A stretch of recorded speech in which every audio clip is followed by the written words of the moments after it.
ஒரு சம்பவத்தை பாருங்கள். முஸ்லிம் என்கிற நபிமொழி தொகுப்பில் 5678வது நபிமொழி. அல்லாஹு தஆலா ஒரு அடியானை அழைத்து, நீ இந்த நாளை குறித்து என்ன நினைத்தாய் என்று அல்லாஹ் கேட்பானாம். அவன் சொல்லுகிறான், அல்லாஹ்வே உன்னை நான் விசுவாசித்தேன், தூதரை நம்பினேன், வேதத்தை ஒப்புக்கொண்டேன், இந்த நாளை அஞ்சினேன், ஆகவே தொழுதேன், நோன்பு வைத்தேன், ஜகாத்து கொடுத்தேன், ஹஜ்ஜுக்கு சென்றேன், தர்மமும் செய்தேன் என்று சொல்லப்படும். உடனே அல்லாஹ் அவனை தனியாக ஒரு இடத்திலே நிப்பாட்டுவான்.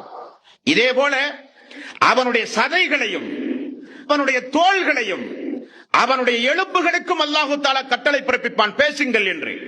பேசினால் அவன் செய்த இபாதத்துகள் உண்மை, ஆனால் அவன் முனாஃபிக், மக்களுக்காக வேண்டிய அந்த இபாதத்தை செய்தான். உடனே அந்த மனிதன் பதறுகிறான். அப்பொழுது அல்லாஹ் பயன்படுத்துகிற வார்த்தை வதாலிக்கல் முனாஃபிக். இவன் யார் என்றால் இவன் ஒரு நயவஞ்சகன்.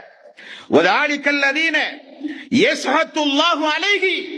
அந்த நாளில் அல்லாஹு தஆலா மிக மிக கடுமையான கோபத்தை அவன் மீது செலுத்துவான்.